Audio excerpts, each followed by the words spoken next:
Welcome to the Holy Post. We've all heard the stories of people raised within American evangelicalism who've been disillusioned because of abuse, scandals, or political idolatry. Some have migrated to more progressive church traditions, while others have deconstructed their faith entirely. Joshua Harris, made famous for his seminal purity book, I Kissed Dating Goodbye, was in the latter category. Harris now says he is emerging from a season of overcorrection, having seen the bully energy in progressive spaces, and that he's curious about Jesus again. Then Katilyn talks to feminist author Leah Libresco Sargeant about her provocative new book, The Dignity of Dependence. Also this week, new signs of hope as cities, states, and courts are resisting ICE. Hey, if you haven't heard yet, HOLYPOST Media has launched a brand new show called Advice-ish.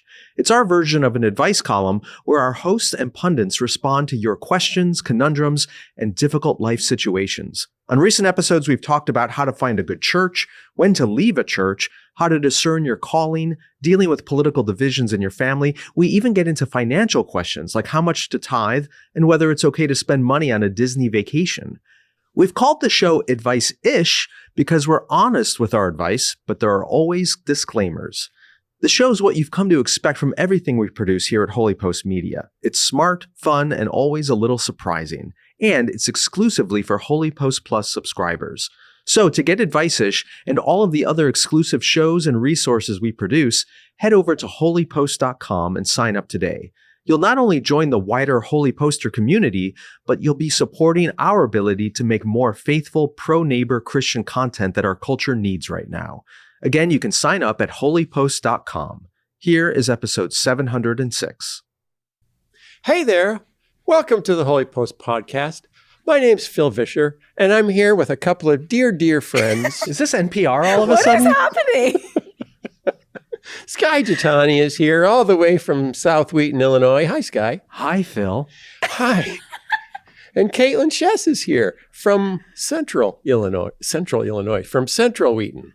I was going to say, I don't even You're know what downtown Central Wheaton. Illinois is. Central Illinois, yeah, it's Illinois' flyover. You know okay, about America's. okay. Illinois is an American flyover country. Central Illinois is Illinois flyover. Oh, okay. But between Country. what? Chicago and what other part of Illinois? St. Louis. You go to St. Louis, which is, I guess, East St. Louis, which is in Illinois. I don't know what I'm even talking about. Now it's time for the theme song.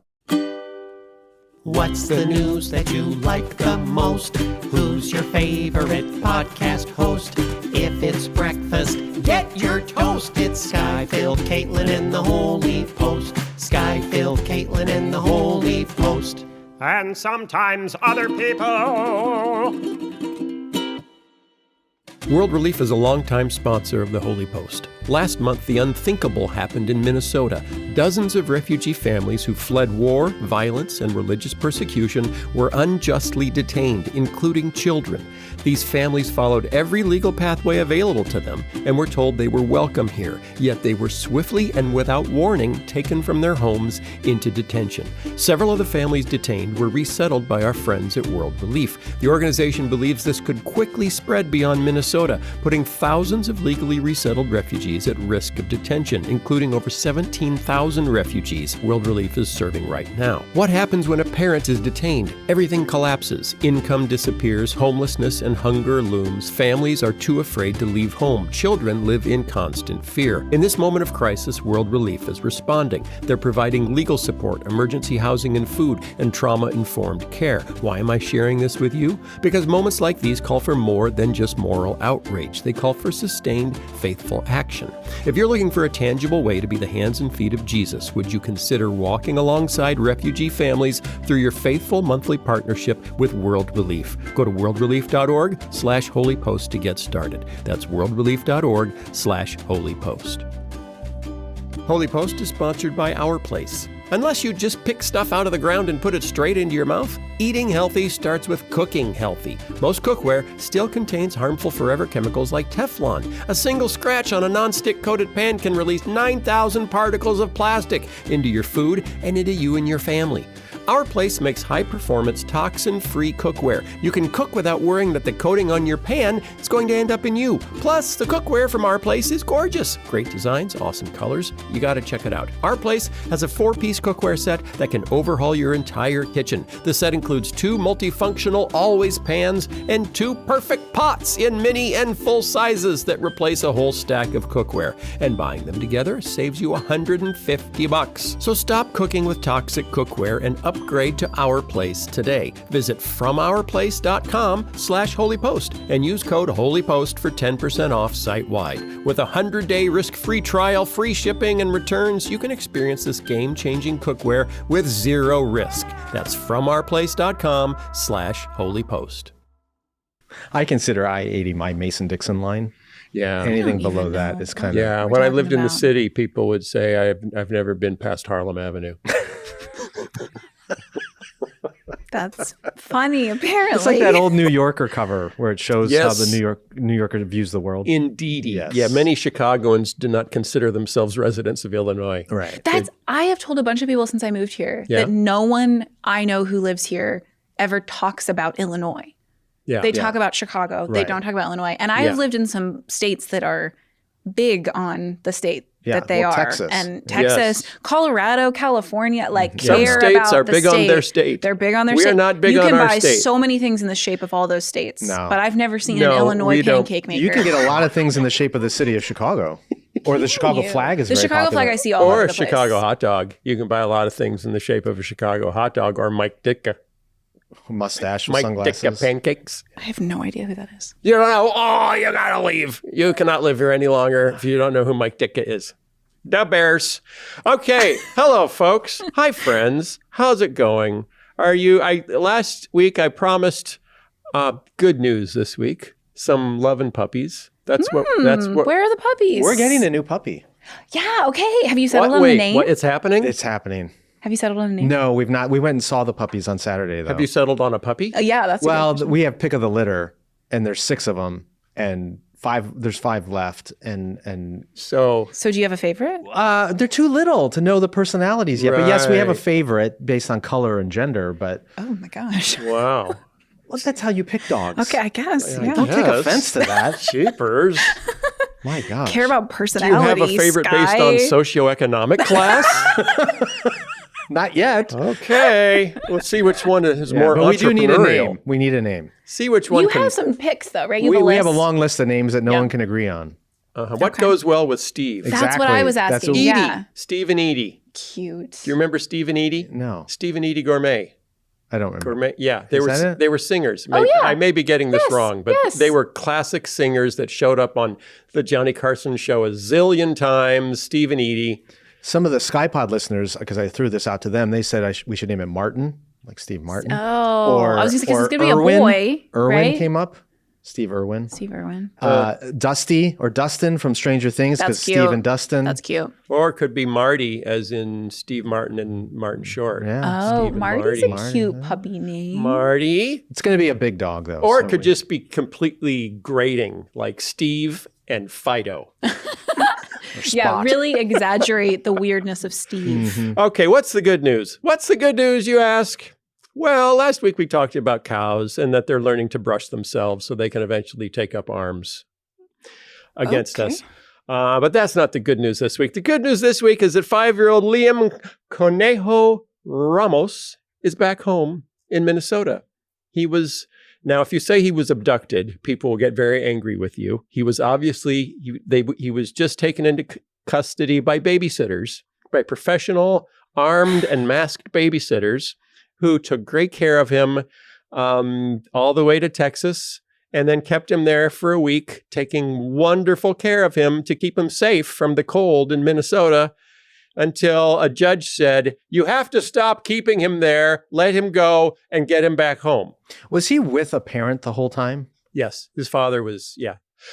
So here's the deal. This all happened in his driveway. This didn't happen out in the middle of nowhere. His father was bringing him home from preschool, and ICE followed him into his driveway, and he saw them and ran out of the car, he says, to yell to people that ICE was here, to warn them. ICE says he was abandoning his child. Ugh. That's why he ran away from the car, which was running with his 5-year-old in it. And then ICE wanted to take care of the child, so they brought him to the back door and told him to knock on the door so that his mother could come out and take care of him and not get grabbed by the masked men who were going around grabbing people. No, no, no, no, no. That's not what they were going to do. They just wanted to make sure he was okay. And when her neighbors advised her not to open the door because they were pretty sure she would get grabbed, ICE took the husband and the child, because they couldn't just leave him there standing on the door of his own house. That's dangerous, to be that close to your own house with your mother right inside. She would never let him in. It's like when a baby bird falls out and humans touch him, and then the smell of human is on the baby bird and the mother won't take him back. Now the smell of ICE was on the baby, so mother's not going to take him back. So what choice did they have but to ship him to Texas, which is where safe children are? Anywho, an activist leftist judge said, this was not done correctly. You must send him home. And he's back home now. With his father. With his father. And his brother and his people said he was abandoned by his parents, and that's why ICE had to take him. His brother was there the whole time. How could he be abandoned by his parents if his father's with him? Yeah. Oh, because he was in custody. Because he ran away from the car. I know, but that's not the... Whatever. Anyway, a judge ruled he and his father had to be released. The Trump administration complied and released him. Do you think it's because would they have complied with this order had this story not gotten so much media attention? I don't know. That's interesting because they have defied 96 court orders just in the month of January, just in the city of Minneapolis. Okay. That's a lot. What? That's a lot of defying court orders. And I assume when the administration defies a court order from a lower court, it just gets bumped up to a higher court? Again, like, are they just playing the delay game here?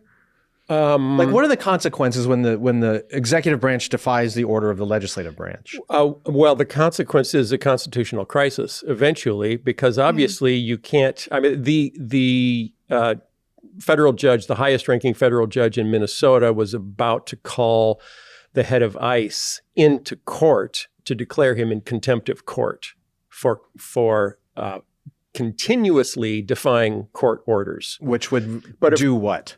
Well, ideally, someone would get arrested, except since the Justice Department is also under the same leadership, nothing's going to happen. Exactly. That's my point. That's why we've been flirting with constitutional crisis for the last year.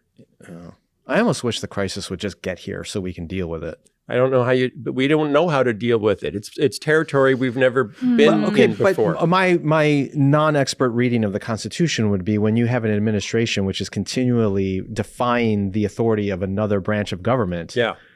Then the third branch of government steps in, which constitutionally has the authority to remove the president. Yeah, the third branch of government has already capitulated. For not upholding his constitutional oath. They have capitulated. I know, but this a is why fun word. Isn't that a fun word? Whenever you dig deep enough into the dysfunctions of our government right now, it always comes back to the fact that Congress isn't doing anything. That Congress, particularly the Republicans in Congress right now, refuse to uphold their constitutional oath. Well, we should do something about that. Anyway, the good news is 5-year-old Liam Conejo Ramos is back at home with his mother and his brother and his father. Do you think he'll ever step outside the house again? I do wonder what this experience does to a 5-year-old. Yeah. I'm thinking it's probably not good. No. Or his brother or his mother. Right. Yeah, that's not without consequences. Yeah. What was also interesting, I probably spent more time on Twitter in the last week than I should have. Shocker. We should stop that. Yeah, which is what the encouraging news is. We had a big meeting here at HOLYPOST last week, and someone showed me our Instagram page and all the nice comments we get on our Instagram posts. And the volume of them. And I was like, wow, a lot of people watch our clips on Instagram and they seem to like them. Maybe I should spend some time over here, but then would I lose my edge? Would I become soft and complacent? Maybe some of the edge. What was interesting on Twitter was how many Christians will bend logic to defend the administration to defend the mistreatment of migrants. That you have to find a way that you're on the good side. Yeah. Like we said last week, no one wants to be on team evil. Yeah. So, I mean, the number of people regarding the Liam Conejo Ramos case, number of Christians who said to me, well, what did you want them to do? He'd been abandoned by his parents. And they took very good care of him. They even took him and got him some fast food, which I don't know if that's true or not, but not sure if that's the qualifier of taking good care of I hope he was fed. Yes, he was fed. So I know that it happens on both sides. Oh, there I said it. I said both sides. It's motivated reasoning. This is what happens when your loyalty to an identity surpasses your commitment to the truth. Yeah. And it's where we are all susceptible to it for sure. Mm-hmm. Yeah. So other cities are learning from Minneapolis and are preparing. Philadelphia City Council just introduced a new beer. It's on ice. That would prohibit city agencies from working with ICE, prohibit the wearing of masks by ICE agents, prohibit local police from acting as ICE agents. You cannot freelance as an ICE agent in our town. Seattle mayor signed an executive order barring ICE from using any city-owned property. And this is interesting, directing local police to document ICE activities. So in most cities, it's independent ICE watchers. In Seattle, it's going to be the Seattle police that are ICE watching. And more stories of misbehavior and people being mistreated, people having their cars rammed by ICE and then ICE reporting it as, no, they hit my car and we need to arrest them for hitting my car until someone shows dash cam footage that says, no, you hit their car. So there's a lot of nonsense going on. It does feel like, though, other good news, other love and puppies. This is from the Love and Puppies desk, that the administration is getting the impression the bad PR might be more costly than they want to pay. Yep. Perhaps in November is what we're looking at. Okay. You think so? I would feel better if there were people in the administration who felt the cost to human lives and families and communities was too costly rather than just PR. That's not, as long as Stephen Miller's calling the shots, that's not going to happen. Yeah. But there's encouraging things in my own little community, because supposedly ICE is going to return to the Chicago area in the spring. It's funny because that's usually when ICE melts. I know, but no, not here. Christians are training to be able to help their neighbors during what we expect is a second wave. My own little church is having a training session next week, so we can learn how to be ICE watchers and how to blow whistles. I've never blown a whistle before myself, so it takes some lessons, I think. Oh, yeah. I was thinking about following ICE around playing the recorder. I don't know. That could be more effective. Yeah, actually. Yeah. And you think you can just annoy them out of West Chicago? No. But they can't. Can they get mad at you if you're playing music? Yeah, they can.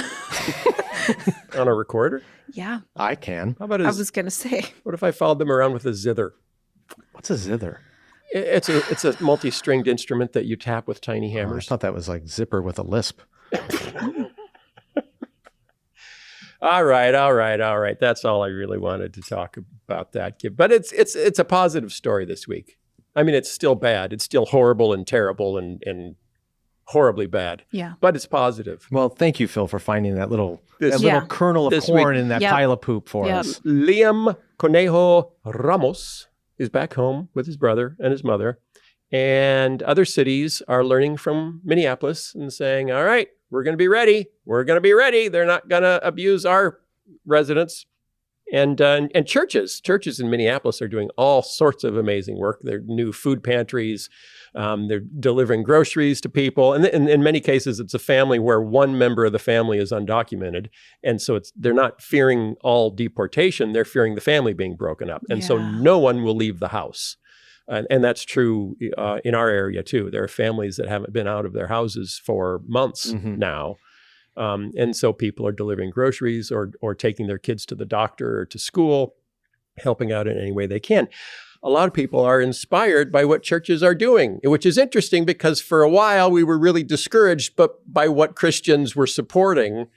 And now we're getting more stories of being encouraged by what some Christians are standing up for. It feels like this is what trials are supposed to do, right? They reveal the truth Yeah. on all sides. Yeah.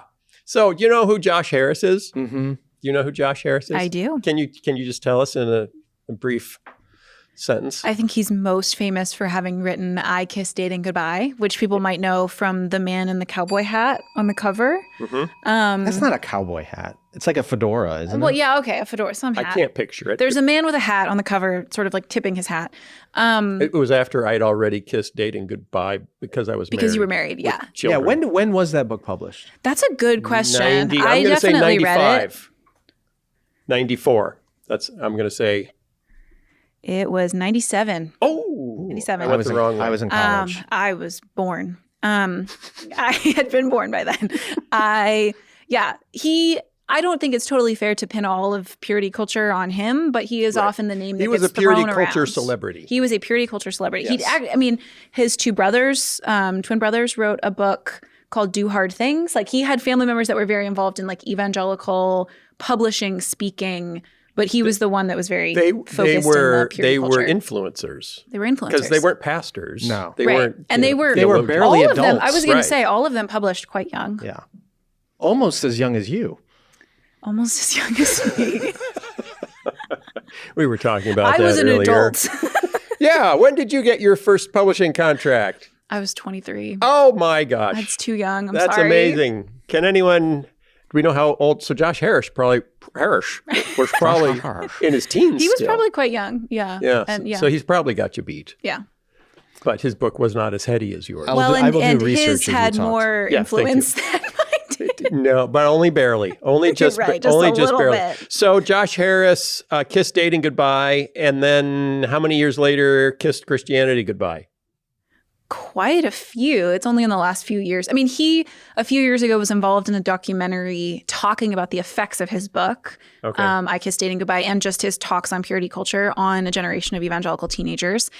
And for a while there was sort of a symbol of the deconstructing, ex-evangelical type, and then announced that he was no longer a Christian For and background. getting divorced. For background, he was 22 when that book was published, which means he probably wrote it when he was 21. Yeah. Yeah, or younger. Yeah.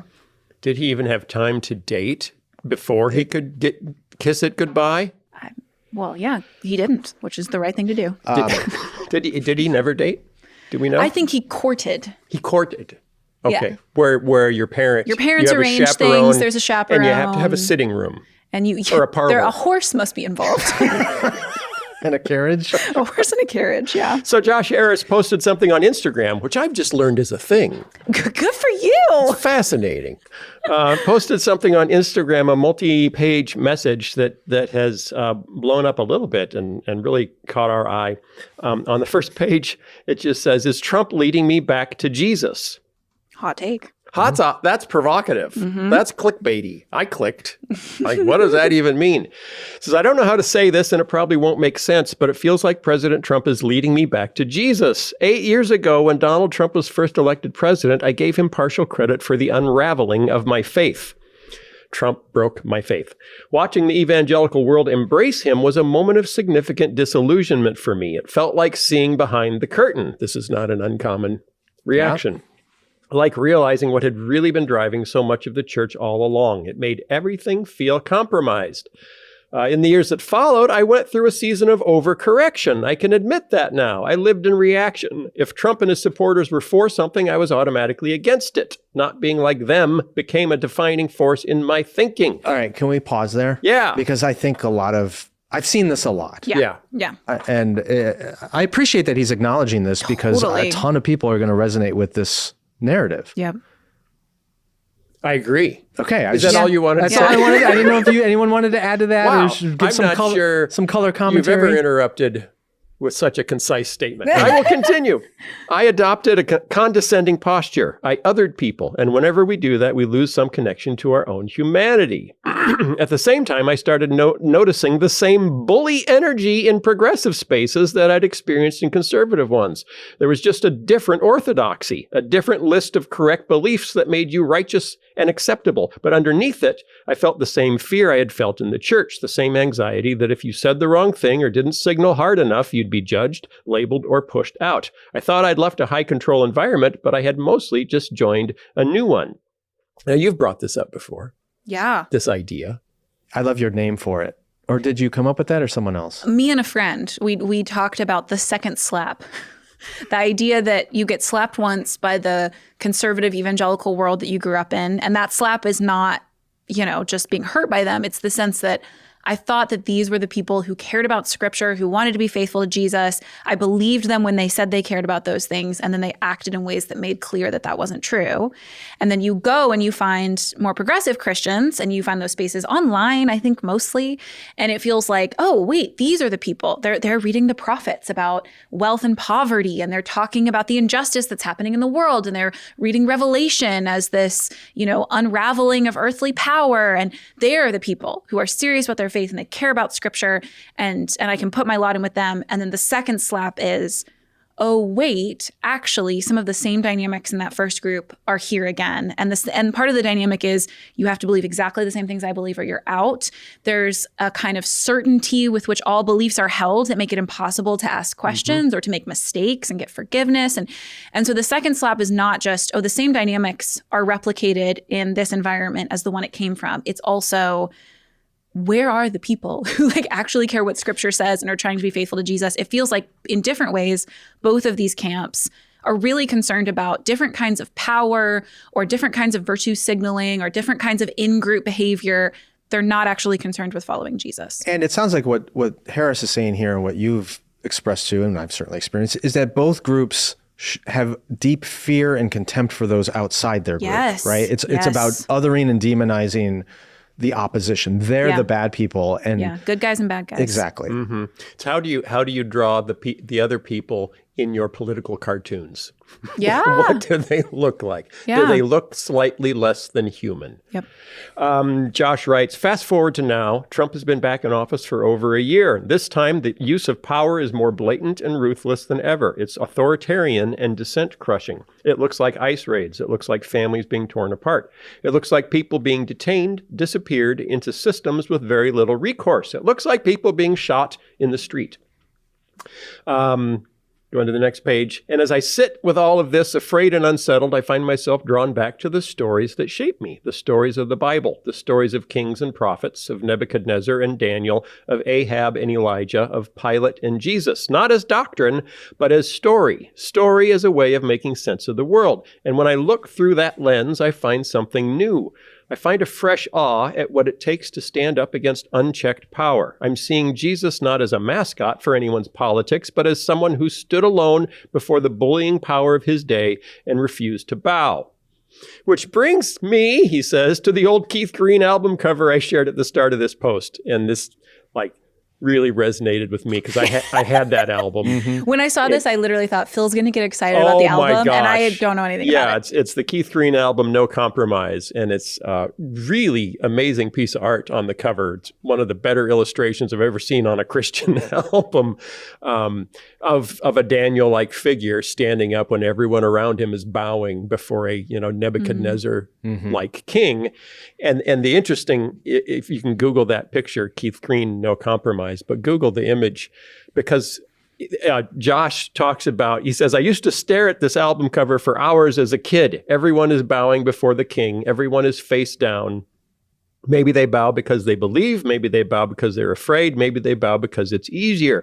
But everyone knows that if you stand, if you refuse, if you will resist, you will be crushed, except for one man. I always assumed that man was Jesus. I think it was Daniel. But he's still standing. And what I always stared at in that picture wasn't the guy standing, but the friend next to him. If you go to the trying to pull him down, who's just looking in terror up at his friend, saying, "What are you doing? I care about you. Stop it." Yep. And that kind of social pressure, not even negative social pressure, you idiot, but concerned social pressure from a friend to say, don't put yourself out there like this. This is not going to end well for you. What if the evangelical church's blind support for Trump doesn't disprove the Christian story, but actually points to its deeper truths? What if Trump is just the latest example of the pattern of people being deceived by the false promises of earthly power? What if he's just another manifestation of the bully spirit that followers of Jesus are called to humbly resist? So yes, I'm thinking about Jesus again. And weirdly enough, I have President Trump to thank for it. That's interesting. I find this encouraging on one level, but I mean, I don't know Joshua Harris at all, and he's got his own journey, and I think it's got to be incredibly difficult to go on that journey so publicly because he was forced into the spotlight as even if it is Instagram, which seems to be a friendlier place. I know, but I appreciate that he's sharing this part of his story openly because the prior parts of his story were so public and open. So unfortunately, it's much easier to go through this in private or with people you trust rather than in the public spotlight the way he is. Nonetheless, what I appreciate about what he's acknowledging here is his reaction back in 2016, 8 years ago, he says, and the abandonment of his faith he's now beginning to recognize may have been an overreaction, because it's clear he was reacting to the particular form of evangelical Christianity he had grown up within. Right. And that his rejection was of that. Maybe it wasn't a full rejection of the actual Jesus revealed in Scripture. So we might be seeing in real time a deconstruction to reconstruction? No, I hope not. Wait, reconstruction is good, right? When you put your faith back together.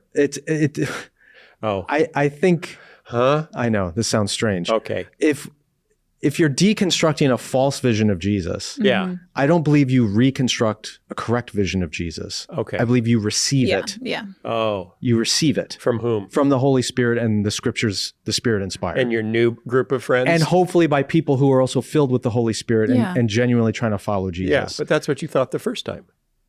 But that wasn't what he experienced. I'm not faulting him at all here. I'm just saying so many people who are quote unquote deconstructing or reacting to the Christianity they grew up in are not reacting negatively to true Christianity or the true revelation of who Jesus is. They're reacting to a false form of Christianity and Jesus that I would react to as well. Yeah. So I just think we have to I know this is awful, and Katilyn, you can correct my theology on this, but like, great. There is a difference between those who call themselves the church and Jesus himself. Oh, yeah, that's true. And in a perfect scenario, you want the church to be an accurate reflection of Jesus. Right. We've never had a perfect scenario. I know we've never had, but you want a perfect mirror. You want a perfect, granted, you're never going to get one, but you want one whose flaws are not so warping that it completely clouds your vision of who Jesus is. That it paints an incorrect picture. Right. And this, I think this is part of the reason I never really, quote unquote, deconstructed, is my faith was never in American evangelicalism. Yeah. Yep. That's. Or maybe you just haven't had to yet, because you haven't really been confronted about your malformed doctrine. Well, I've seen people on Twitter that have tried to confront you about your that's true. Malformed. But I just feel like doctrine. Every time I see something broken in one form of the church or another, I'm just like, yeah, okay. Yeah, I know. It's not Jesus to me. Well, you've always had an outsider view of American evangelicalism, which makes sense. I have always had an insider view. It is, my parents, my grandparents, my great-grandparents. It is just so for me, it's always a sense of, much more profound disappointment. Yeah. Like, is this what I grew up in? Is this all we've accomplished? I assume there's an instinct to want to protect the reputations and the faith inherited from people you dearly love and care about. Yeah. I don't want to deceive. I don't want to cover up, in that sense of protecting the reputation. It's like, don't let anybody know about this. Yeah, Some people do go to that extreme. Yes, they do. I don't do that, but I want to talk a lot about corrective. Right. Hey, got to do something about this because it's not supposed to be like this, as opposed to other people just saying, well, just leave. Just get out of it. Just leave. Get out of there. It's stupid. Leave. Come over here to some other. But then you risk the second slap problem that Katilyn's talking about. Katilyn's always waiting with the second slap. I really want us to eventually talk about the story and scripture part of this, because I think that's really interesting too. But I do think, to Skye's point, part of what is so important about this, like his line, what if the evangelicals church blind support for Trump doesn't disprove the Christian story, but actually points to its deeper truths? To your point, Skye, it's like, one, Christians are supposed to be the ones that have like a really strong sense of sinfulness of humanity and we tell the stories every week in church of the way that God's people have messed up over and over and over again. But not us. Right. Not us. It's always someone else. So that should be a story that forms us. But I was thinking, like, while you two were talking about, like, how devastating is it? How much faith are you putting in the evangelical church? A lot of the frustration I have felt towards some of the students I've had or friends I've had who would consider themselves like ex-evangelical, who've maybe left the church entirely, but have definitely left evangelicalism, is that they believed the evangelical church's lie that we were the center or sum of the church. And I just want to be like, Don't give that to them. Like, that's not true. Like, what has so deeply shaped my faith is learning some Christian history, even in our own country, of the faithfulness of other branches of the Christian faith that did not capitulate to political power, that actually stood up and took these stories that Joshua Harris is talking about and took them to heart and narrated their own experience of resistance through those stories. And I want to believe that the whole of the Christian church includes these deep failures of certain branches of it. I don't want to say that evangelicalism is like not part of the church or not like true Christians. I think for the most part, those are faithful Christians who at some point made a decision to really turn away from some central truths of the faith, or who have been blinded by it, as he describes. And also there are these moments of great faithfulness, and you have to kind of take it as a whole. Right. But you also can't put your particular tradition, whether it's their successes or their failures, as the center of the whole church. Then you'll go astray. Right. So we can't, if I decide the evangelical church has flaws, I can't run to another subset of Christianity and say, I found the one that's got it all right, and now I have achieved complete self-righteousness once again. That pursuit of certainty is what gets you in trouble. Yeah. Right. I just want to know which lunch table I can sit at where I can, in good faith, look down on every other lunch table. Oh my gosh. But that's also, I have told students I had who left evangelical churches, they went to Duke because they were like, now I'm going to do the right thing and be in the more progressive churches. And I told them so often, I was like, one, if you're going to do that, great. Don't obsess still over whatever the evangelical church is doing. Like, it is rotting your soul to be so critical constantly of a group that you claim to have left behind. But also, in your pursuit of this like perfect, pure church, you are robbing that church of the gift of your discernment, because you're not going to notice the places that they are wrong. I mean, I have felt this.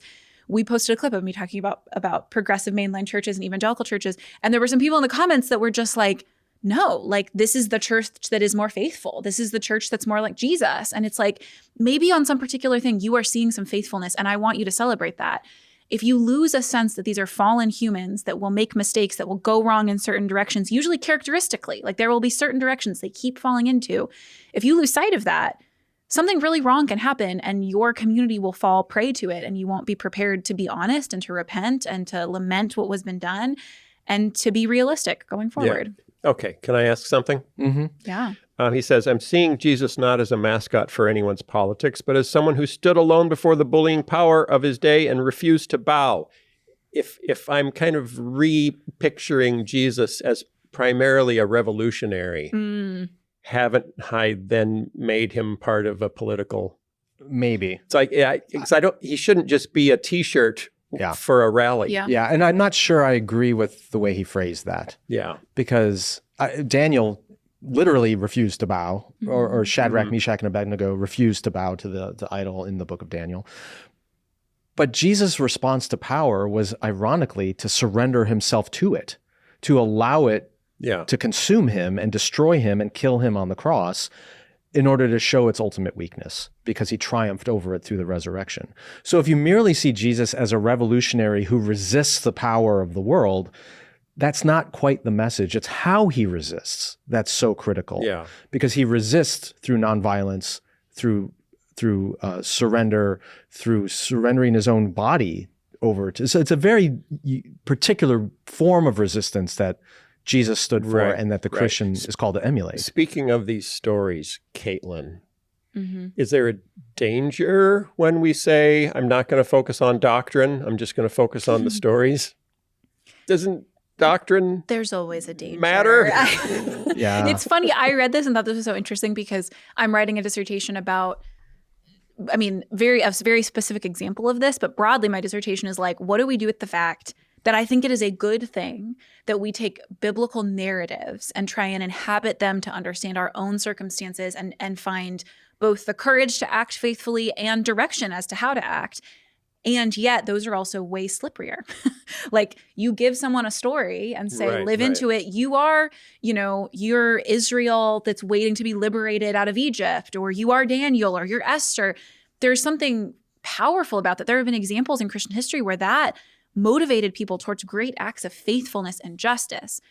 It's also slippery. You tell someone today they're Daniel. Well, are you right about the position of relative lack of power that they have, or are they actually Nebuchadnezzar? Are you sure you know who the Nebuchadnezzar or the Goliath is they call in your this life? The Disney princess problem? Right. You're not the point of the whole story. Yeah. But so I'm writing a dissertation, which I will not fully answer this question. Could you read us could you just hum a few No one is going to read it. No one's going to care. But just like, how do we both say we want to be able to do that? And basically, ironically, my dissertation is trying to figure out like what are the theological kind of boundaries that can help discipline this so you don't go off the rails into something that's really not faithful. So on one hand, I would say, yes, doctrine matters. But I appreciate I really liked this post in part because this is a description that sounds very similar to me of one of my favorite theologians, Karl Barth, who existed at a point in history, buy his merch, existed at a point in history where he not only stood up against great political evil in Nazi Germany, but he also existed in a theological moment where he very famously said no to all these theologians that were mistreating scripture. We're not treating it as this revelation from outside of human knowledge that came to us from God. And he has this incredible little essay, it's one of his most famous, called The Strange New World of the Bible. And he writes very similarly where he just sort of says like, if you're looking for something specific in scripture, you will find it. If you are looking for boring historical details, you will find it. He doesn't say this, but you could say, if you're looking for verses that support your political position, you can find it. Like whatever you are looking for, you will find.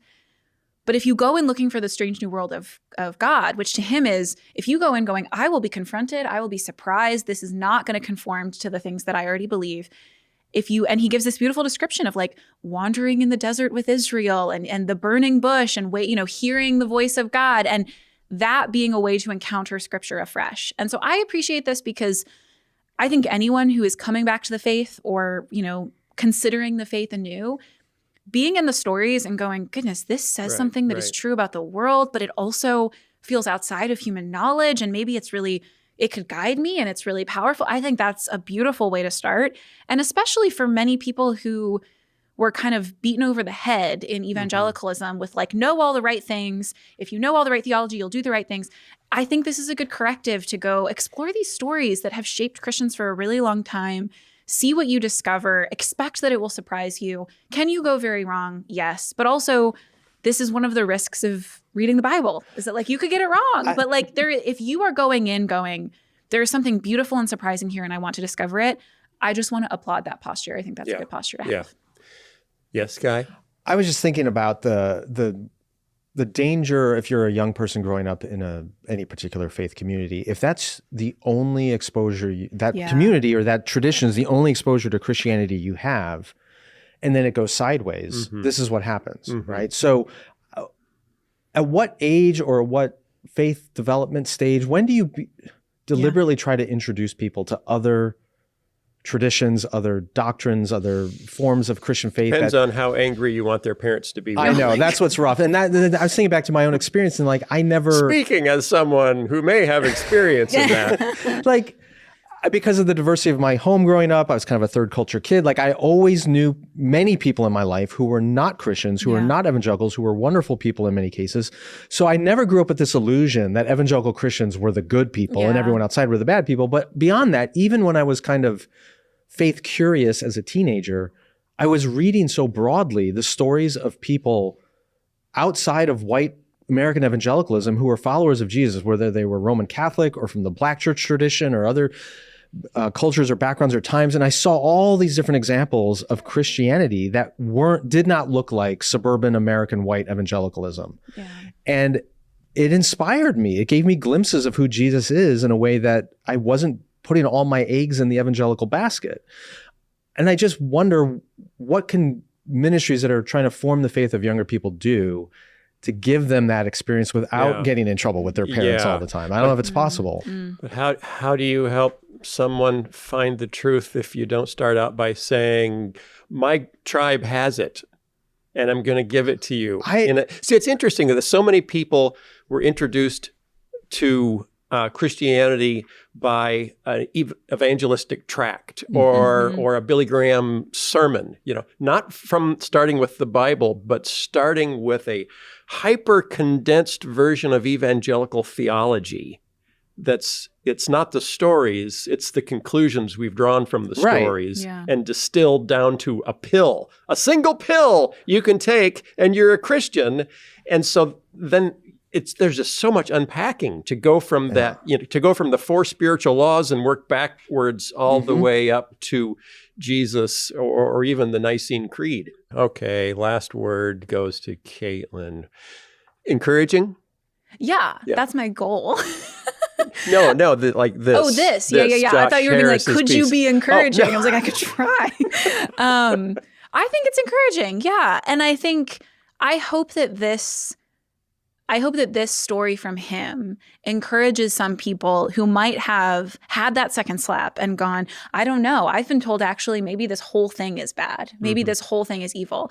I hope that it prompts some people to go back and not only go to the stories of Christian history and say like, okay, maybe he's right. Maybe it's not all American white evangelicalism. Maybe there's other things. But to his point, to go back to scripture and see surprising stories, we have to be attentive to the guiding of the Holy Spirit, but also at the end of the day, we will get some of this wrong. Yeah. And I think the failure of both of these camps to just acknowledge that whatever camp you are in is not perfect, that we will get some things wrong, that we will have to make mistakes and learn from them and try again. That's where both of them have gone wrong. That's why you get slapped both times. It's like you can't acknowledge weakness or wrongness. Yeah. And that's part of what healthy Christian communities should do for us, is to say, we as a whole might get some things wrong. Like, I've become incredibly Presbyterian. There are times when I'm like, we should all be Presbyterian because the Presbyterians are right. I need to have deep relationships with people who disagree with me theologically that help not just maybe push me on some things and maybe I change my mind, but to help me remember to hold the parts of my theology that are not primary in the right place. Like worshiping in an Episcopal church right now has been really good for me to go, there are some things about this, in the way that we worship, in the theology that we have, that I wish were different. But this is a faithful church within the broad communion of saints, and I want to celebrate what they're doing here. When you talked about young people and how you possibly teach this, I think back to my church in Durham, where my dear friend Kat, who was our youth director, part of confirmation for the teenagers, not just learning doctrine that the church believed or learning about the practices that we had, but part of their training was to go to a predominantly Black Baptist church and to explore some other traditions, racially, but also theologically.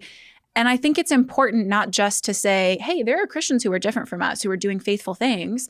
It helps us hold our own beliefs, even if we are going to stick with them in a different way, to say, like, maybe those teenagers will stay Presbyterian. They will not become Baptists. They can't be the kind of Presbyterians that think the Baptists are just evil and doing it wrong. And hopefully the Baptists at the other church can think the same way of us.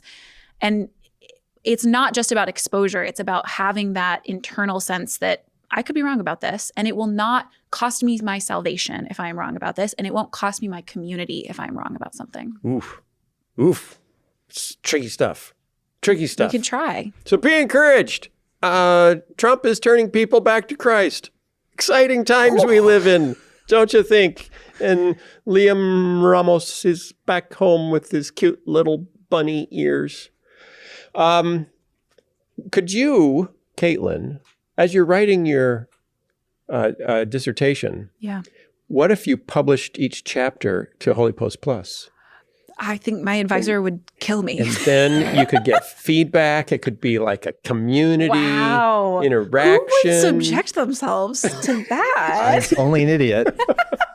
All right, go to HOLYPOST Plus. There's lots of fun stuff from Katilyn and Skye and others there, Esau McCauley as well. And be of good cheer. Puppies in love. We're doing okay. We'll see. Jesus has overcome the world. Jesus has overcome the world with puppies in love. See you next time. Last summer, I tried Poncho shirts for the first time, and I told you how much I love them. They look great, they're comfortable, and they work anywhere, from working outdoors to going out to dinner.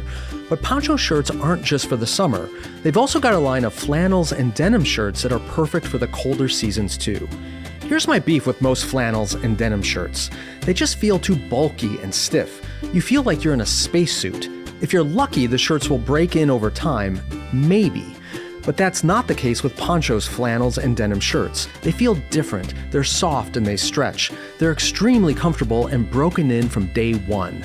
And just like their summer shirts, they look great for any occasion. And they come with the Poncho promise: free shipping, free returns, and even exchanges anytime. Poncho stands by every one of their shirts. So go to ponchooutdoors.com/holypost and enter your email for $10 off your first order. That's PONCHO outdoors.com/holypost for $10 off and free shipping. You'll love their shirts, I promise. And thanks to Poncho for sponsoring this episode. This episode of The Holy Post is sponsored by the Student Life Application Study Bible. The Student Life Application Study Bible, or SLASB for short, in the accurate and understandable New Living Translation, is designed to help students go deeper in their understanding of God's Word. It combines full-color visuals with powerful digital tools to create a truly immersive Bible study experience. This Bible connects seamlessly with the Filament Bible app, unlocking over 27,000 study notes along with videos, reading plans, interactive graphics, and a full audio Bible, all right from your phone or tablet. Whether you're studying on your own, with a group, or in a classroom, this Bible makes complex truths more accessible and relevant to your life. It brings Scripture to life and helps you connect the dots between God's Word and the world around you. The Student Life Application Study Bible isn't just about reading the Bible. It's about understanding it and living it. Learn more at slasb.com. That's slasb.com. The Holy Post is sponsored by BetterHelp. This year, Lisa and I will celebrate 36 years of marriage. I'd love to say it's been blissfully easy all the way, but I'd be lying. Making relationships work over the long haul is hard. I've benefited hugely from time spent with a trained therapist talking things through. Finding a good therapist who shared our faith convictions has been a huge help, and that's what BetterHelp can do for you. BetterHelp is the world's largest online therapy platform, having served more than 5 million people around the world. It's easy, too. Describe what you're looking for, and BetterHelp will match you with a therapist. You can join a session with the click of a button to help fit therapy into your busy life, and you can switch therapists at any time. What are you waiting for? Become a healthier you by visiting betterhelp.com/holypost to get 10% off your first month. That's BetterHelp, HELP.com/holypost. And thanks to BetterHelp for sponsoring this episode. Our guest today, Leah Libresco Sargeant, says the world is not ready to welcome women as women. That's because our American culture fears dependence. Instead, our culture says everyone should aim for total autonomy and independence. Her new book, The Dignity of Dependence, aims to liberate women and men from this coercive and false ideal that we are strongest when we are alone. And it offers a different take on what it means to be a feminist. She argues that women's equal dignity shouldn't require women to deny biological reality or attempt to be interchangeable with men. Leah Libresco Sargeant works on family policy in Washington, D.C., and she runs a Substack community called Other Feminisms. Here's Katilyn's conversation with Leah Libresco Sargeant.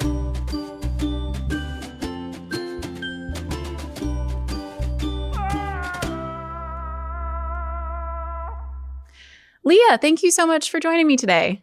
Thank you for having me on. I am so excited to talk about your book, The Dignity of Dependence. The cover, if people are watching, right behind your head, striking. I have had many coffee shop conversations with people about the book because it's so beautiful, and has a provocative subtitle, A Feminist Manifesto. One of the things I love about this book is that it brings together political, theological themes that in some corners of Christianity go together very naturally, but in many corners do not and are often separated out, even in our partisan politics. Talk a little bit to us about the path that led you towards this framing and this book right now. Sure. I would say the two core ideas of the book are that first, women's equality, both equal dignity, political equality, doesn't depend on our being interchangeable with men. And second, that dependence, not autonomy, is core to what it means to be human. And I think when you put those two ideas together, you get a way of valuing women as women in a world that often treats us like defective men and really sees our exposure to the needs of others as a problem to be solved, not kind of an essential ordering of the world that we have to figure out how to respond to and support. I love that. And there's so many, directions of some of the things that you said that we could go, that we will go. But let's talk a little bit first about the subtitle of this book.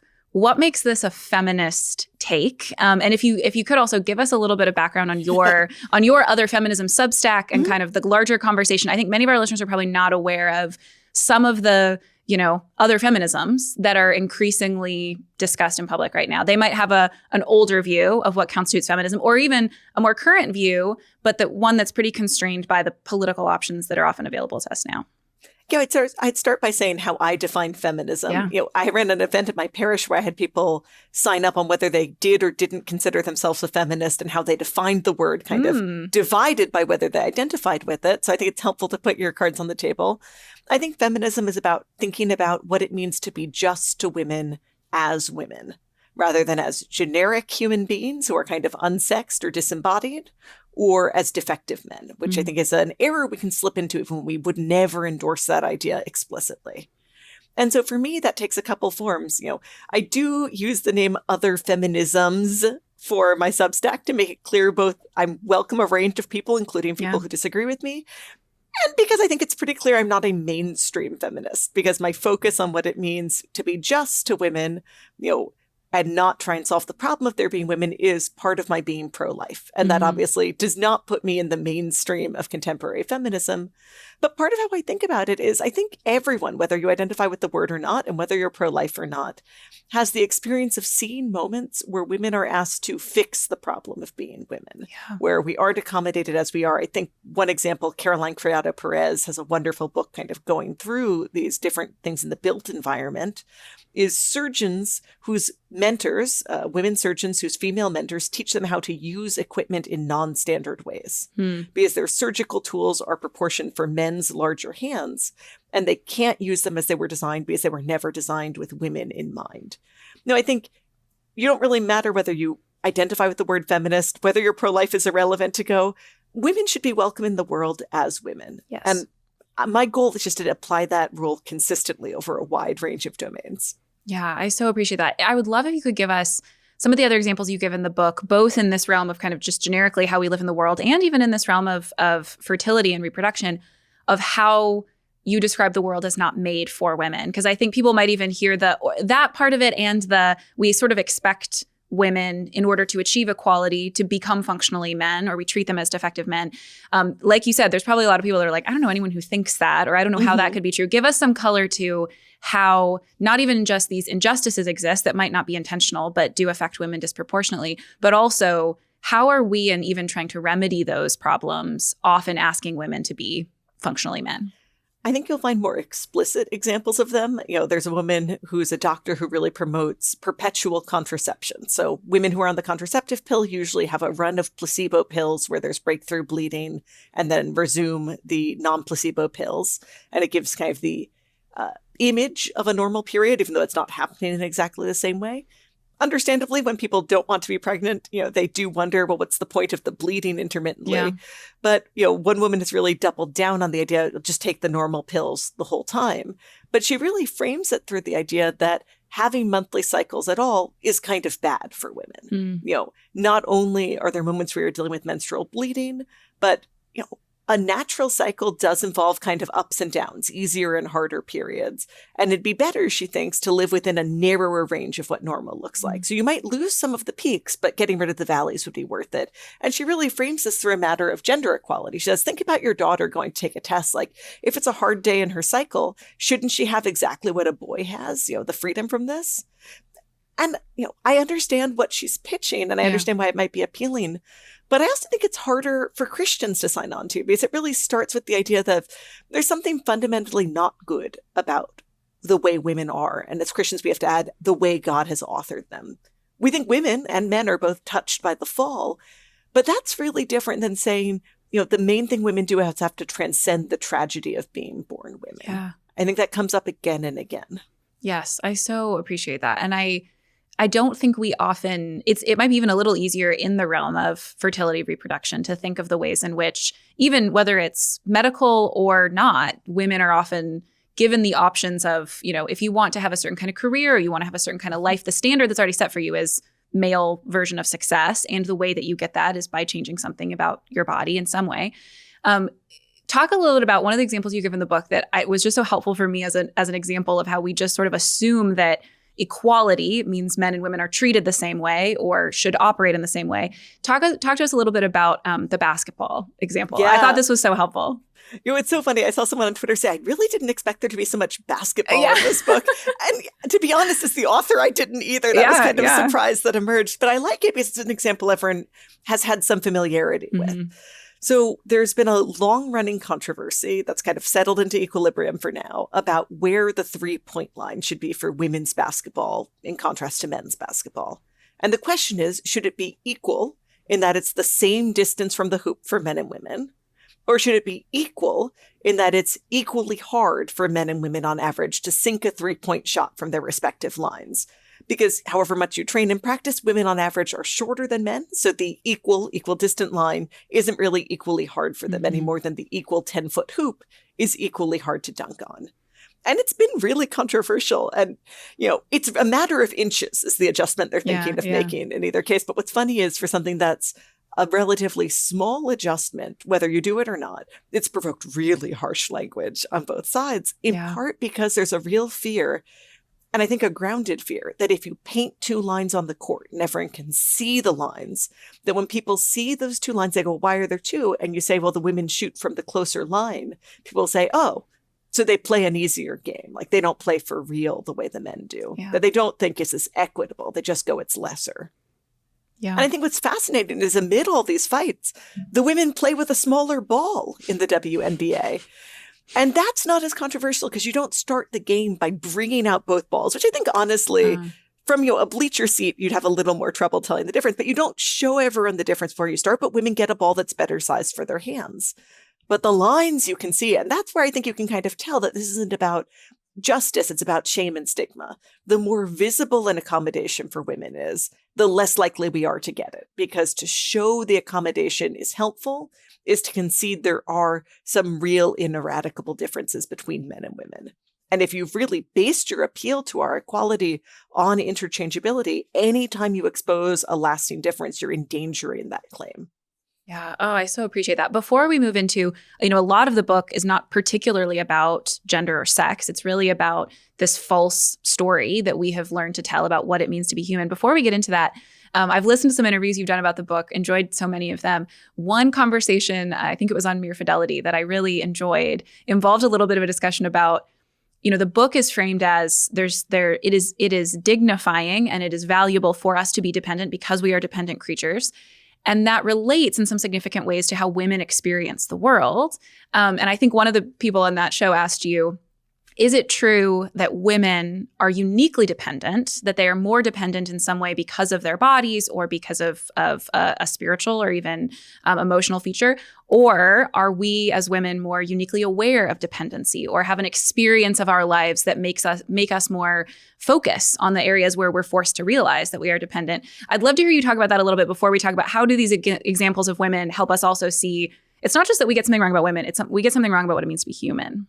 That's right. So one way I'd put it is my claim is that everyone is deeply marked by dependence, so you may be more or less aware of that at different times. Now, for Christians, I hope this is an uncontroversial claim because whether you're male or female, whether you're currently strong in your body or life is shaped by frailties or weaknesses or pain in your body, you are deeply dependent on God, for creation, for being sustained in existence, for regeneration through Christ.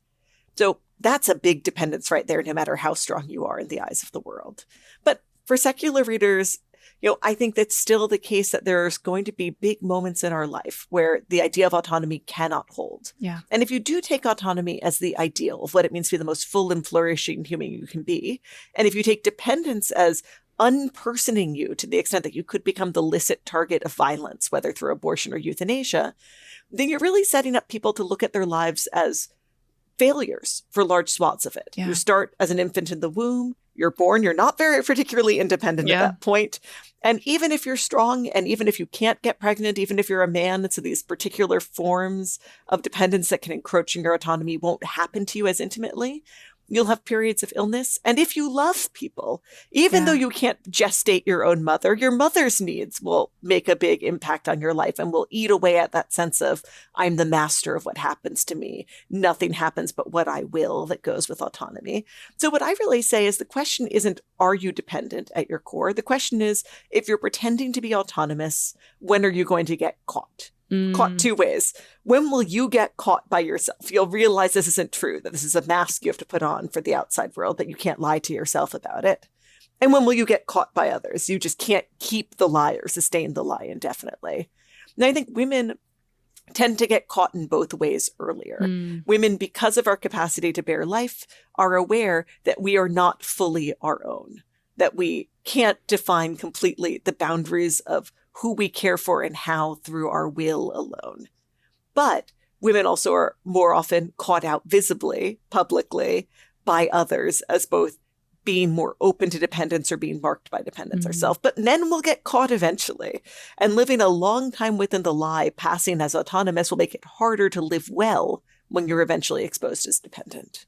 Yeah, I so appreciate that. There were so many moments reading this book when I thought, oh, this is giving language to something I have struggled to articulate in my own life, in experience of, many of my friends are in the thick of small children and they're looking at their life, and they have been taught to view kind of the value of their life based on whether or not it matches up to this particular ideal that you've described of what it means to be human, that is not just career success, but is autonomy, is like, I have full choice to do whatever I want. And I have a level of kind of security and choice that provides that for me. And it plays out in career things, but it also plays out in economic questions and where you live and all these things. And they're frustrated by that. And it often does get framed, and it often really is a difference between men and women. But I've often had the experience of looking at them and going, the men that we are looking at who seem to be able to have this life that we are frustrated we do not have, I don't know that that's a good life for them either. Yeah. Like, I don't think they're living a full, flourishing human life with, complete autonomy and choice, and the lack of people depending on them in their households in ways that feel like a burden. Maybe there's something really lost there. My favorite way that you do that is in naming that this is an anthropological lie. Like, we have said something untrue about what it means to be human. Talk to us a little bit. You've done a little bit of this already, but for people listening, help us understand maybe something that we've known our whole lives is true of how Christians think about human life, but maybe we haven't so starkly seen how it is different than the story that's often told. Give us some sense of, what is the story that most of us probably grow up marinating in about what a good human life is, and what is the Christian alternative to that? I think a lot of the autonomous framing is that you are the author of your life, and things are valuable insofar as you made them and you chose them. Yeah. And that a lot of your job is bound up in both cultivating your strength, but being anxious about your strength, and almost the same way you might be about your retirement account. Have I built up enough? Will I be able to spend it down at the rate that's required, but not run out? If I love this person, whether it's my spouse or my child, but they need more from me, am I going to have enough for them, or am I going to be deficient? And I think the Christian story is very different, where we are not the authors of ourselves. Yeah. We aren't the creators of our gifts. We're stewards of the things that are given to us as gift by God. So there's still a measure of responsibility. People sometimes say, like, well, if you're in favor of dependence, does that mean we should all just give up on doing things? There's a real sense of what you do with the talents that are handed on to you. Your strength may be passing. You may not have it forever. But in your periods of surplus, how do you make a gift of it to others?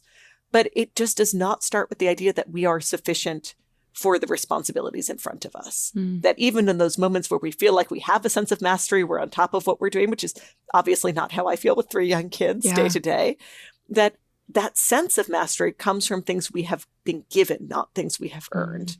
And that there will be days where if we love others, we are not enough for them. And we turn to God to ask him to lend us more strength or let us participate in his grace. But we don't start with the assumption we ever could or ever will be enough for all the people we love.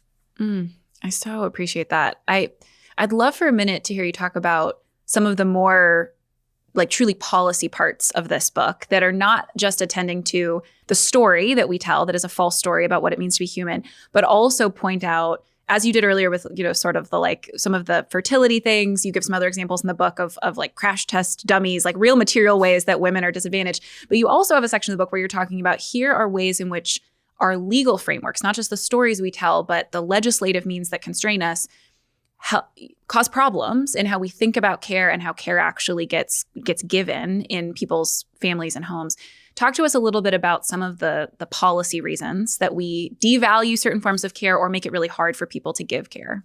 So I'd say two ways of thinking about this are that when we see people who have a big care responsibility, there's sometimes the impulse of policy of like, well, how do we take this responsibility away from this person so they can be freer? And I love Eva Feder-Kidde, who's a kind of philosopher of dependency and need, who says, often in those circumstances, people don't say, I want to be free of this person I love. They say, I'm not free to give a yes to them right now because it's too much for me to sustain. I want to be given what I need so that I can give a yes. Yeah. So I think more often thinking about supporting caregivers rather than just privatizing or subsidizing getting care in the market. It'll vary. When you're, large dad has intense memory care issues, that may or may not be something you can do at home. Yeah. But I think a lot of folks are kind of in the middle for at least some periods of their life where they'd like to be able to do more if they were free to say yes. And one way that France addresses that is that in their pension system, kind of, analogous to our social security system, people get caregiver credits in the same way that paid work helps build up what you'll receive in social security. So when moms are staying home with very little kids and they're out of the workforce, they may not be getting the full amount of credit towards their pension that they would if they were working at a wage, but they're also not being zeroed out the way they are in America. And I think that's really valuable so that you're making sure you're not, borrowing too intensely from your future to give care in the present.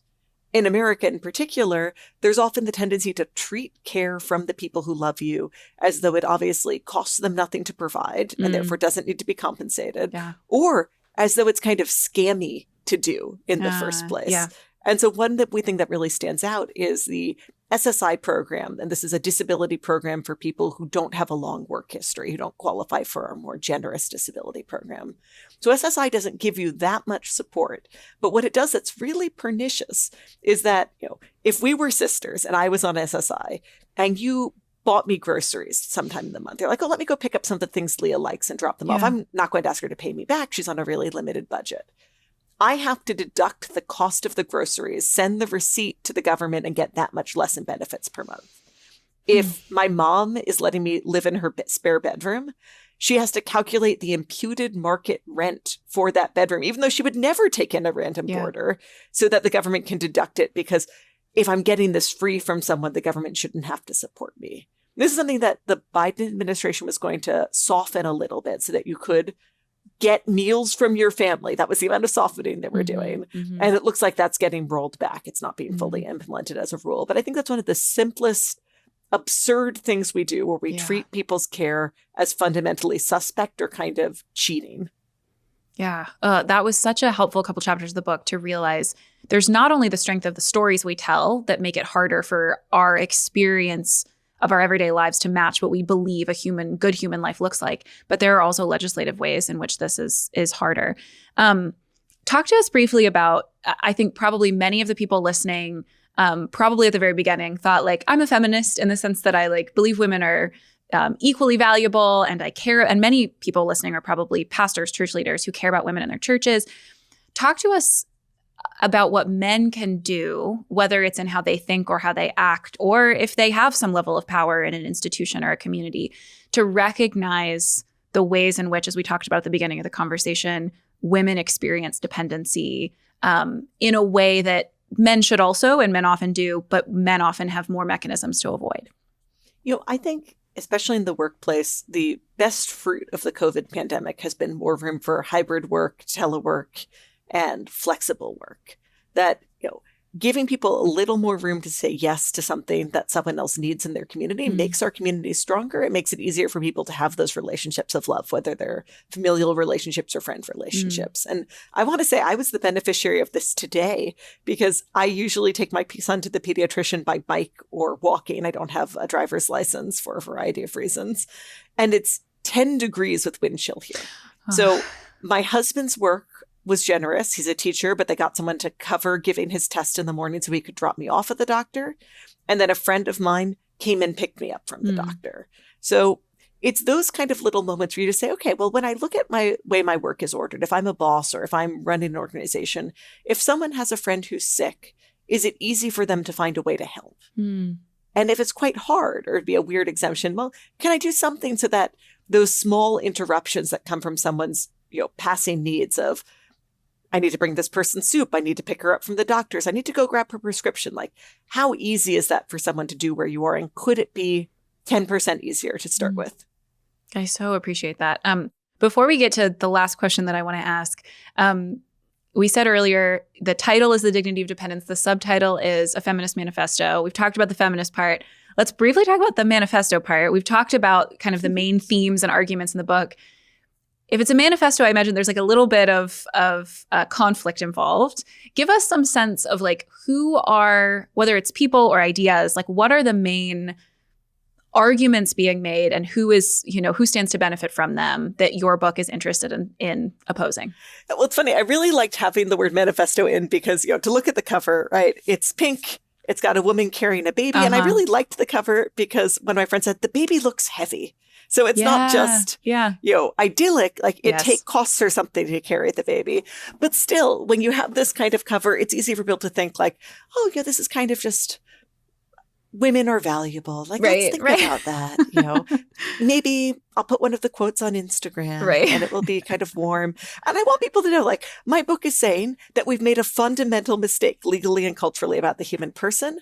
And I want us to, mess stuff up to put that right. And I want to be frank that, when you make this kind of error, there's big injustices that come with that, but you also build a lot of load-bearing stuff on that false idea.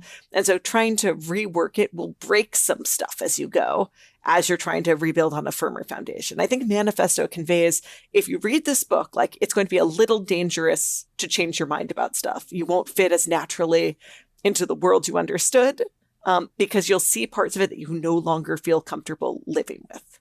Yeah, I so appreciate that. And I'm curious, given that, how you have received the feedback from the book. I thought it was so interesting, both when I was like looking at interviews you had done, I was looking at people who endorsed the book.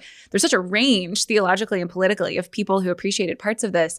And I read it and, admittedly was sort of like, how could anyone disagree? Like it just like matched my experience and put together pieces I love so much. I'm curious who the naysayers have been or who has been disgruntled in a way that a manifesto might disgruntle someone. Well, one thing I appreciated is that at least in some cases where people push back, they did enough putting forward why they disagreed that I think both readers have a real chance to evaluate their position and mine. Yeah. And that they're leveling critiques where I'm saying something controversial, right? Rather than casting any personal aspersions. So I think the most negative mainstream review I got was in the Washington Post, where the Washington Post reviewer, Becca Rothfield, really was saying, look, like, Leah's a gender essentialist. She's saying there's some like big differences between men and women, and that's going to always disadvantage women. And I don't think she particularly made the strong case that I'm wrong. So in some cases she just kind of dismissed it. She was like, she talks about pregnancy, but men and women both go through other hard things. Like you can go through cancer. So there's lots of hard physical things. How is pregnancy something that really differentiates men and women?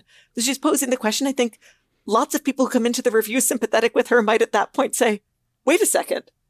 Pregnancy is quite different. Pretty big difference, yeah. And I think relevantly, it's also different because unlike some of the other examples of physical suffering or hardship she's talking about, like it is fundamental to who we are.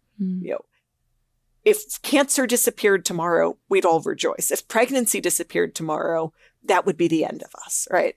But I like that she laid her objections forward straightforwardly enough that I'd never worried about people reading the review. I said, okay, she's done a decent job painting our fundamental difference, and a reader can decide, well, what do I do with this? Yeah. Before we move on to the last question, I'm realizing based on a few things that we've said, there may be women in particular listening who are going, I'm very with Leah on there are structural ways that women are disadvantaged. I might even really be with Leah on some of this like underlying question of what it means to be human and the stories we tell about that. But I have never been pregnant. I don't have children. Maybe I'm struggling to get pregnant or will not be able to get pregnant. Is there some, and I just wonder if the heckles are raised a little bit of, is there some description of women here that does not include me and might say something, might be a critique of the argument that it's too based on this experience that only women experience and yet not all women experience? How would you respond to those women who might be going, I think I'm mostly with you, but there's just this deep part of me that bristles at anything that makes that connection too strong? I think they'll like the basketball parts, right? Like I think there's a bunch of ways in which the kind of differences between men and women that look more like two overlapping bell curves rather than the stark difference of pregnancy still affect and shape their lives, where they want to be more curious about, okay, well, how can we talk frankly about real differences without feeling like we're giving up our claim to equality, even if they don't want to center the potential for pregnancy as one of them. But I do think that potential, whether or not it's something you desire or something you're able to achieve or not, does divide the sexes in a big way. And it's something I actually really like that C.S. Lewis said in a letter to his friend Sheldon Van Auken, where Sheldon and his wife specifically avoided having children because they wanted a relationship of full equality. And they thought that pregnancy would make them too different from each other. And therefore, if they never became mother and father, they could just be partners indefinitely. And Lewis says, the experience of not being a mother or not being a father is still gendered and can't be fully shared. Whether that's a difference that you're hoping for, something that you don't want to happen to, or something that you mourn. And so he said, when you guys did this, you never were able to step away from having a gendered relationship. You just took away the possibility of children. Yeah, I found that part in the book where you're referencing that really helpful. Last question, Leah. One of my favorite things about the book is your description, in particular, and even some of the people that you're citing of a Jewish understanding of this. I love the way you talk about making our indebtedness, our dependence upon God as creatures, concrete. Like taking this thing that is metaphysically true of us and finding ways for it to be tangible, for it to be concrete. We've talked a lot on this show about embodied communities in the church, about seeking to care for each other in deep community. Give us some examples of how that idea might practically be responded to by people who read the book or listen. How might they go, okay, I want, let's say I'm not a father and mother of small children, or I have passed that stage of my life. How might someone who says, yeah, I want to find a way to make concrete in my life this thing I know to be true, to push back against this story that I don't believe is true in the world, but is very powerful and has shaped me inevitably? My big advice for people is that if you read this book, if you're persuaded by it, ask for help with something in the next 2 weeks. And I know it may feel more natural that you read it and you feel fired up to say like, well, where can I help? Yeah. And if you see an opportunity, you have my permission to go for it. Yeah. But the reason I put my emphasis on asking for help is I think what people often need is the testimony from their family and neighbors and friends that it's normal to ask. I was asking today for that ride from the pediatrician when everyone knows I could have called a Lyft. Yeah. It was possible for me to do something else. And I think it's easy to feel like if it's possible to have an alternative, is it fair to ask your friends? I could have solved this problem with money. But I didn't want a stranger in 10-degree weather who was watching me try and load my car seat into the back in my neighborhood for a 5-minute drive. I wanted a friend to come pick me up. And so I asked. And I think those small asks, especially the ones that everyone knows you could have done without, offer a testimony of, I think this is part of what our friendship is about. It's about asking even when you have an alternative. And so you're teaching your friend, you could ask me. I love that so much. Leah, thank you for the work of this book and for taking the time today. I said this before we started recording, so I feel like I should say it now. Truly one of my favorite books I read last year. I would highly recommend that people listening, whether there were things that they loved in the conversation or things they were like, oh, I think I might want to fight with her about that.